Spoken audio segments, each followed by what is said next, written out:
यह कहानी है जंगल में रहने वाले एक ठग की दो बेटियों की जो जंगल से गुजरने वाले मुसाफिरों को छल कपट से लूटकर उनका कत्ल कर देती। पर फिर एक दिन एक ऐसा मुसाफिर आया जिससे उन सब की जिंदगी बदल गई। एक गुस्सैल राजा ने अपने पुत्र के किसी दोष के कारण उसे देश निकाला दे दिया।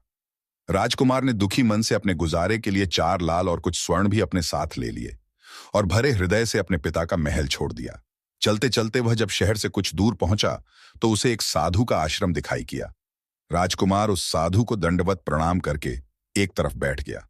जब साधु ने उसकी मायूस शक्ल और देह पर कीमती वस्त्र देखे तो साधु ने उससे पूछा, बच्चा तुम कौन हो और यहां कैसे आए? राजकुमार बोला, महाराज मैं राजा चंद्रगुप्त का पुत्र महेंद्र गुप्त हूं। मुझे मेरे पिता ने देश निकाला दे दिया है, इसीलिए मैं परदेश जा रहा हूं। रास्ते में आपका आश्रम दिखाई दिया तो मेरे मन में आया कि आपके भी दर्शन करता चलूं। साधु ने महेंद्र गुप्त की बात सुनकर कहा, वत्स तुम नेक इंसान हो और परदेश जा रहे हो, इसलिए मैं तुम्हें 4 बातें बताता हूं। तुम उन बातों पर अमल करना। परदेश में यह बातें तुम्हारे अवश्य ही काम आएंगी। पहली यह कि परदेश में एक से भले 2 होते हैं। दूसरी यह कि परदेश में दूसरे के हाथ का बना खाना मत खाना। अगर खाना भी पड़े तो पहले किसी जानवर को खिला देना। तीसरी बात यह कि प्रदेश में किसी दूसरे की बिछाई हुई चारपाई पर मत सोना। अगर सोना भी हो तो पहले बिस्तर को अच्छी तरह झाड़ लेना। चौथी बात यह कि यदि कहीं शत्रुओं के फंदे में फंस जाओ तो जहां तक हो सके नरमी और ज्ञान की बातें सुनाकर अपना उद्देश्य प्राप्त करना। साधु ने कहा, मेरी यह 4 बातें हमेशा याद रखना। साधु की बातें सुन साधु को प्रणाम कर राजकुमार प्रदेश चल पड़ा। जब चलते चलते बहुत दिन बीत गए तो वह एक जंगल में पहुंचा। वहां उसने देखा कि एक चील एक कछुए के बच्चे को लेकर उड़ी जा रही है। संयोगवश बच्चा उस चील के पंजे से निकलकर गिर गया। महेंद्र गुप्त ने कछुए के तड़पते हुए बच्चे को देखा तो उसे बड़ी दया आई। उसने मन में सोचा कि इस बच्चे को पालना चाहिए। इस बच्चे को पालने से 2 बातें होंगी। पहली तो यह कि इस बच्चे के प्राण बच जाएंगे और दूसरी यह कि साधु द्वारा कही गई पहली बात भी पूरी हो जाएगी कि सफर में एक से भले 2 होते हैं और इससे बातें करते हुए दिन भी आसानी से बीतें। यह सब सोचकर महेंद्र गुप्त ने बच्चे को अपने साथ ले लिया। अब सफर में उसके साथ वह कछुए का बच्चा भी हो लिया। कुछ दिन के सफर के बाद राजकुमार को एक अच्छा सा स्थान दिखाई पड़ा। उस स्थान पर पहुंचकर उसने कुछ खाया पिया और फिर कछुए के बच्चे से बोला, तुम यहां बैठे रहना, मैं जरा थोड़ी देर सो लूं। यह कहकर महेंद्र गुप्त एक पेड़ के नीचे सो गया। उसी पेड़ के ऊपर एक सांप और एक कौवा रहते थे। उन दोनों का यह दस्तूर था कि जब कोई मुसाफिर उस पेड़ के नीचे ठहरता तो सांप उसे डस लेता और कौवा उसकी आंखें निकाल लेता। नाग ने जब सोते हुए मुसाफिर को देखा तो पेड़ के नीचे उतरा और राजकुमार को डस लिया। सांप के डस ही तुरंत राजकुमार के प्राण पखेरु उड़ गए। कुछ देर में जब कछुए की नजर महेंद्र गुप्त पर पड़ी तो वह उसे मरा देखकर बहुत घबराया और महेंद्र गुप्त के ऊपर बैठकर रोने लगा।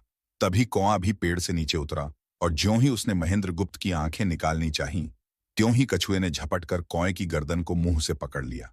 कौवे ने बहुत जोर लगाया मगर कछुए ने उसे नहीं छोड़ा। तब कौवे ने सांप को पुकारा। कौवे की आवाज सुनकर सांप आ गया। उसने बड़े जोर से कछुए की पीठ पर डंक मारा, परंतु कछुए ने अपना मुंह भीतर कर लिया। सांप ने कई बार कछुए की पीठ पर डंक मारा, किंतु हर बार कछुआ अपना मुंह अंदर कर लेता। जब सांप का कछुए पर बस नहीं चला तो उसने कछुए से प्रार्थना की कि तुम मेरे मित्र को छोड़ दो। यह सुनकर कछुआ बोला, नहीं, तूने मेरे मित्र को डसा है, अब मैं भी तेरे मित्र की जान लूंगा। तू मेरे मित्र को छोड़ दे तो मैं तेरे मित्र को जीवित कर दूंगा। यह कहकर सांप ने कांटी हुई जगह पर मुंह रखकर महेंद्र गुप्त के शरीर से विष खींच लिया और बोला, अब तो मेरे मित्र को छोड़ दें। कछुए ने जब राजकुमार को देखा कि उसे थोड़ा होश आ रहा है और उसका जहर उतर रहा है तो उसने कौवे को छोड़ दिया। जब महेंद्र गुप्त को होश आया तब कछुए ने उसे सांप के डसने का सारा हाल सुनाया। कछुए की बात सुनकर तुरंत महेंद्र गुप्त के मन में साधु की बताई पहली बात खटकी। सोचा, साधु की एक बात तो काम आई कि एक से भले 2 होते हैं। मन ही मन उसने साधु को धन्यवाद दिया और आगे बढ़ चला। चलते चलते कुछ दिनों के बाद जब वे समुद्र के किनारे जा पहुंचे तब कछुए के बच्चे ने कहा, मित्र, मेरा देश आ गया है। यदि तुम कहो तो मैं अपने माता पिता से मिलाऊं। उनसे बिछड़े बहुत दिन हो गए हैं, वे बहुत दुखी होंगे। महेंद्र गुप्त ने उसे जाने की आज्ञा दे दी और स्वयं रात को वहीं समुद्र के किनारे उस जंगल में ठहर गया।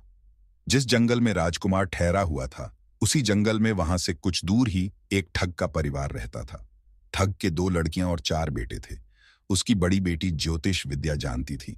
जब भी कोई राहगीर, कोई यात्री उस जंगल से गुजरता और उसके पास कुछ कीमती होता, तो ठग की बड़ी बेटी अपनी विद्या से जान लेती थी। आज फिर से उसे बहुत दिनों बाद बहुत से खजाने की महक आई। उसने अपने पिता से कहा, ऐसा प्रतीत होता है कि इस जंगल में एक पथिक आया हुआ है। उस पथिक के पास 4 लाल हैं। यदि तुम लोग उस पथिक को यहां ले आओ तो उससे लाल लेना मेरा काम है। यदि वे लाल हमको मिल जाएं तो हम जन्म भर के लिए निहाल हो जाएंगे। परंतु उस पथिक को मारना मत, उसे जीवित ही पकड़ लाओ।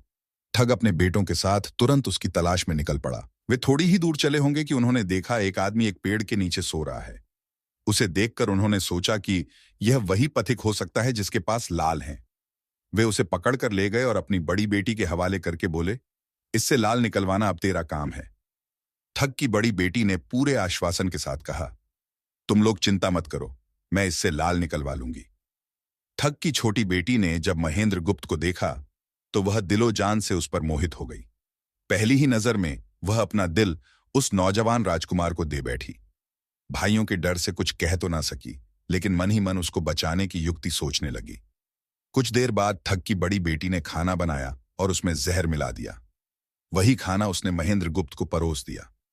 जब थाली महेंद्र गुप्त के सामने आई तो उसने खाने के लिए निवाला तोड़ जैसे ही उसे खाने को हुआ, तभी उसे साधु की कही गई दूसरी बात याद आई। उसने थाली में से थोड़ा सा भोजन निकालकर कुत्ते के सामने डाल दिया। जैसे ही उस खाने को कुत्ते ने खाया, वो तुरंत मर गया। यह देखकर महेंद्र गुप्त ने भोजन नहीं किया। उसने अपने मन में सोचा कि साधु की दूसरी बात भी काम आई। अपनी इस चाल को असफल होते देखकर ठग की बड़ी बेटी को गुस्सा तो बहुत आया, पर वह अपने गुस्से को अंदर ही अंदर पी गई। उसने महेंद्र गुप्त के सोने के लिए पलंग तैयार करवाया और उससे कहा, जाओ, पथिक ऊपर के कमरे में तुम्हारे लिए पलंग तैयार करवा दिया है, अब तुम आराम करो। कई दिनों की सफर की यात्रा के कारण थका हुआ राजकुमार जब ऊपर आया तो उसे बढ़िया धुली हुई चादर पलंग पर बिछी हुई दिखाई दी। सोचा, जो हुआ सो हुआ, कई दिनों के बाद चैन की नींद तो सोने को मिलेगी। वो जैसे ही पलंग पर बैठने को हुआ तो उसे साधु की तीसरी बात याद आई कि प्रदेश में हमेशा बिस्तर को झाड़ कर सोना। जैसे ही उसने बिस्तर को झाड़ा तो उसके होश उड़ गए। वो बिस्तर एक कच्चे सूत से तैयार किया गया था, जिसके नीचे आग का कुआं था। महेंद्र गुप्त ने देखा कुएं के अंदर बड़े बड़े आग के अंगार धधक रहे हैं। सोचा, साधु की तीसरी बात भी काम आई। उसने एक बार फिर मन ही मन साधु का धन्यवाद किया और पास पड़ी एक टूटी हुई चारपाई पर लेट गया। थोड़ी देर पहले जो राजकुमार चैन की नींद लेने की सोच रहा था, अब नींद उसकी आंखों से कोसों दूर थी। अब तो उसे अपनी जान के लाले पड़े थे। सोचने लगा, आज की रात बचना बहुत कठिन है। तभी ठग की छोटी बेटी मौका पाकर आई और कहने लगी, हे प्रिय, मैं तुम पर दिलो जान से न्यौछावर हूं, परंतु आज की रात मेरे वश में कुछ नहीं है। आज की रात मेरी बड़ी बहन की बारी है। जिस तरह भी हो सके, बस आज की रात मेरी बहन से अपने प्राण बचा लो। कल मेरी बारी है। हे स्वामी, मैं तुम्हारी दासी हूं, मैं तुम्हें साफ बचा लूंगी। इतना कहकर ठग की छोटी बेटी चली गई। जब सब लोग खाना खा चुके तो ठग की बड़ी बेटी ऊपर बने कमरे में चली। सोचा, अब तक तो पथिक जलकर राख बन चुका होगा। पर जैसे ही वह कमरे के अंदर आई और देखा कि पथिक तो बिल्कुल सही सलामत टूटी हुई चारपाई पर लेटा हुआ है, तो उसके क्रोध की कोई सीमा ना रही। तुरंत उसने कटार निकाली और क्रोध से बोली, हे पथिक, या तो अपने 4 लाल मुझे अभी के अभी दे दे, वरना मैं तुझको मार डालूंगी। उसी समय महेंद्र गुप्त को साधु की चौथी बात याद आई कि कहीं शत्रुओं के फंदे में फंस जाओ तो जहां तक हो सके नरमी और ज्ञान की बातें सुनाकर अपना उद्देश्य प्राप्त करना। उसने सोचा कि आज रात बचना मुश्किल है, पर साधु की चौथी बात भी आजमानी चाहिए। महेंद्र गुप्त ने यह सब सोचकर लड़की से कहा, मेरे पास लाल नहीं है। यदि तू मुझको मारेगी तो वैसे ही पछताएगी जैसे बंजारा अपने कुत्ते को मारकर पछताया था। लड़की गुस्से में बोली, कौन बंजारा और कौन सा कुत्ता, क्या बक रहे हो तुम? तब राजकुमार बोला, तुम नहीं जानती तो सुनो लड़की। एक बंजारा था जिसने एक कुत्ता पाल रखा था। वो कुत्ता बहुत समझदार था, जिसे बंजारा अपनी औलाद से भी ज्यादा प्यार करता था। एक समय ऐसा आया कि एक कातक नाम की भयंकर बीमारी के चलते बंजारे का सारा परिवार उस बीमारी की भेंट चढ़ गया और बंजारे की करोड़ों की संपत्ति भी बिक गई। दुखी बंजारा अपने कुत्ते को लेकर आगरा में एक साहूकार के पास जाता है और साहूकार को 10,000 के बदले अपना कुत्ता गिरवी रखने को बोलता है। उस समय 10,000 एक बहुत बड़ी रकम होती थी। पहले तो बनिए ने बंजारे को मना कर दिया, पर फिर कुछ सोचकर उसने बंजारे को 10,000 दे दिए। कुछ ही समय बीता था कि एक रात सेठ के घर डाकू घुस गए। बंजारे का कुत्ता सब हरकत देख रहा था। सोचा, भौंके तो परिवार के सब लोग उठ जाएंगे और ये डाकू उनका भी कत्ल कर देंगे। वो चुपचाप बस उनको देखता रहा। जब डाकू सेठ के घर चोरी किए हुए धन को लेकर चल पड़े तो कुत्ता चुपचाप उनके पीछे पीछे हो लिया। सेठ के पास इतना धन था कि डाकू उसे निकाल तो लाए, पर अब उनसे वो लेकर चला भी नहीं जा रहा था। दिन भी निकलने के करीब हो चला था। डाकुओं ने सोच विचार कर उस धन को एक तालाब के अंदर छिपा दिया। सोचा, बाद में आराम से निकाल ले जाएंगे। कुत्ता डाकुओं की सब करामात देख चुपचाप वापस घर चला गया। सुबह हुई तो सेठ के घर कोहराम मच गया। पता चला कि चोर सारा धन निकाल ले गए। सेठ का रो रो कर बुरा हाल था। आसपास के लोग उसे दिलासा दे रहे थे। सेठ ने रोते रोते कहा, मैंने सुना था बंजारे का कुत्ता बहुत समझदार है, पर यह नमक हराम तो एक बार भौंका तक नहीं। तभी बंजारे का कुत्ता उस सेठ की धोती पकड़कर खींचने लगा। कुत्ते की हरकत देख पास खड़े एक समझदार व्यक्ति ने सेठ से कहा, सेठ जी, यह कुत्ता कुछ कहना चाहता है, हमें इसकी सुननी चाहिए। और सभी लोग कुत्ते के पीछे पीछे हो लिए। सबको लेकर कुत्ता उसी तालाब के पास पहुंच गया जहां रात को डाकुओं ने सारा धन छिपाया था, और तालाब में घुसकर अशर्फियों से भरी थैली अपने मुंह में दबाकर बाहर आया। तुरंत सेठ के नौकर उस तालाब में कूद गए और चोरी किया हुआ सारा धन बरामद कर लिया। सब देख सेठ आंखों में अश्रु लिए कुत्ते से कहता है, मुझे माफ कर देना, मैंने तुम्हें बहुत बुरा भला कहा। सेठ ने वहीं कागज मंगवाया और बंजारे के नाम चिट्ठी लिखी, भाई बंजारे, तेरे कुत्ते ने मेरे 10,000 पूरे कर दिए। मैं तेरे कुत्ते को तेरे पास भेज रहा हूं। अगर तुझे और भी 10, 20, 5, 100,000 की जरूरत हो तो मेरे पास आकर ले जाना। इतने समझदार कुत्ते को मेरे पास छोड़ने के लिए तहे दिल से तुम्हारा धन्यवाद। बनिया चिट्ठी कुत्ते के गले में टांग उसे नम आंखों से विदाई देता है। कुत्ता घूमता घूमता जब 4-5 दिन बाद बंजारे के पास पहुंचता है तो कुत्ते को आता देख बंजारे के तन बदन में आग लग जाती है। कहता है, मैं तुझे बनिए के पास गिरवी रखकर आया था और तू वहां से भाग आया। तूने मेरी बेइज्जती करवा दी। गुस्से में अंधा हुआ बंजारा तुरंत पिस्तौल निकाल कुत्ते को गोली मार देता है और सिर पकड़कर वहीं बैठ जाता है। कुछ देर बाद जब उसकी नजर कुत्ते के गले में टंगी हुई पर्ची पर पड़ी तब बंजारा वो पर्ची निकाल उसे पढ़ता है। पर्ची पढ़ते ही बंजारा फट पड़ता है। वो दहाड़े मार मार खून के आंसू रोता है, पर अब भला क्या हो सकता था। बंजारे की कहानी सुना महेंद्र गुप्त ठग की बेटी से कहता है, एक और कहानी सुनो लड़की। एक राजा के पास एक बहुत समझदार पढ़ाया हुआ तोता था। वह बड़ा चतुर था। एक दिन राजा तोते को अपने साथ गंगा स्नान को ले गया और उसको घाट पर बैठाकर स्वयं स्नान करने लगा। तभी तोते की नजर अमर फल पर पड़ी जो पास ही नदी में बहता हुआ आगे बढ़ा जा रहा था। वह उसको नदी से बाहर निकाल लाया और राजा के आने पर उसको वह अमर फल देता हुआ बोला, महाराज, ये अमर फल है, इसे खा लीजिए। राजा ने कहा, मैं अकेला अमर फल खाकर क्या करूंगा, अपने बाग में लगा दूंगा। जब इसमें फल लगेंगे तब सब कुटुंब को खिलाकर अमर कर दूंगा। गंगा स्नान से लौटकर राजा ने वह फल माली को देकर कहा, इस फल को बाग में लगा दो। थोड़े ही दिनों में पेड़ फल फूल गया, उसमें फल लगने लगे। एक दिन एक फल पककर पेड़ से गिरा तो उसे सांप ने सूंघ लिया, जिससे वह जहरीला हो गया। अनजान माली वह अमर फल लेकर राजा के पास आया।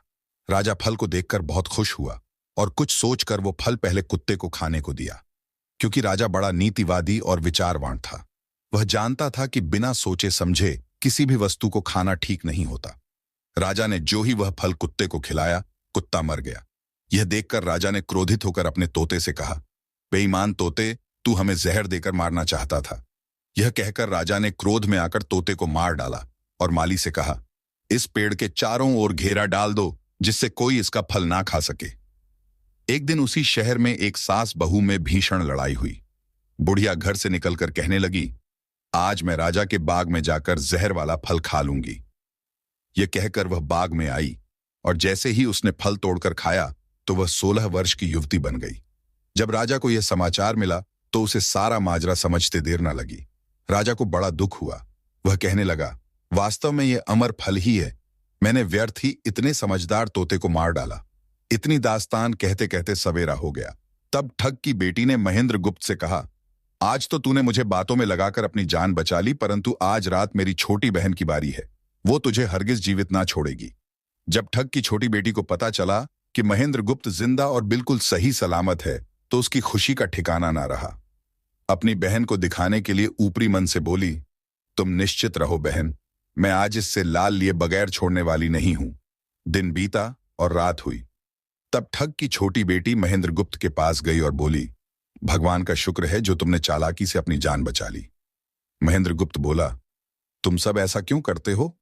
तब ठग की छोटी बेटी बोली, हमारी तो यही रीति है कि मेरे भाई और बाप मुसाफिरों को पकड़ कर लाते हैं और हम बहनें अपनी चालाकी से उनसे माल हथिया कर उन्हें मार डालती हैं। फिर वह बोली, पर तुम चिंता मत करो, अब मेरी बारी है और मैं तो दिलो जान से तुम्हारी दासी हूं। तुम्हें जैसा समझ पड़े वैसा ही करो। यह सुनकर महेंद्र गुप्त बोला, प्रिय, तुम भी मुझे देखते ही पसंद आ गई थी। दिल करता है कि हर पल तुम्हारे पास ही रहूं।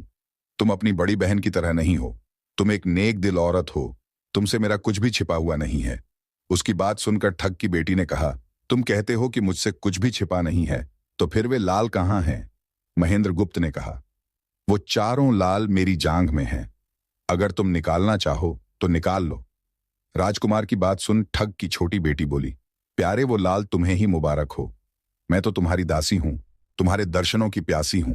मुझे तुम्हारे सिवाय और कुछ नहीं चाहिए। यह सुन महेंद्र गुप्त बोला, जो कुछ तुमने कहा है वह तो सब ठीक है, लेकिन यह प्यार और प्रेम की बातें सब धरी रह जाएंगी जब हमारे शरीर में प्राण ही नहीं रहेंगे। क्योंकि जब तुम्हारे बाप और भाइयों को इसका पता लगेगा तो हम दोनों की खैर नहीं।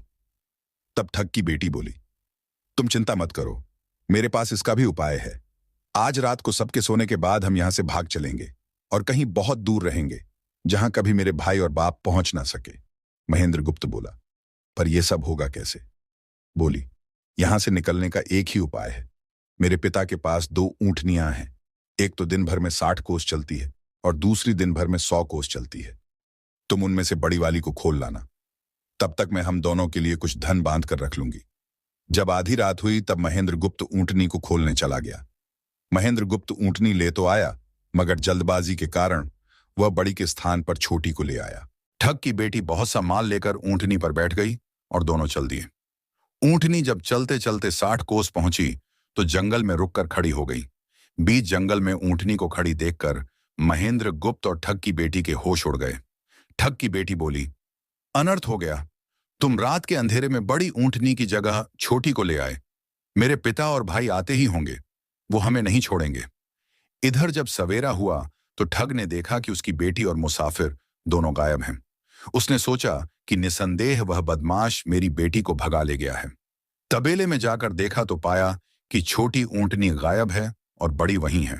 सोचा, ज्यादा दूर नहीं गए होंगे और ऊंटनी पर सवार होकर उसने उसे तेजी से दौड़ा दिया। थोड़ी ही देर में जंगल में उस स्थान पर जा पहुंचा जहां महेंद्र गुप्त और उसकी बेटी ठहरे थे। महेंद्र गुप्त ने जब उसको आते देखा तो बहुत घबराया और कहने लगा, देखो तो तुम्हारा पिता आ रहा है, अब उससे प्राण कैसे बचेंगे? लड़की ने कहा, घबराओ मत और जो मैं कहती हूं उसे ध्यान से सुनो। जाओ, जाकर उस पेड़ पर चढ़ जाओ।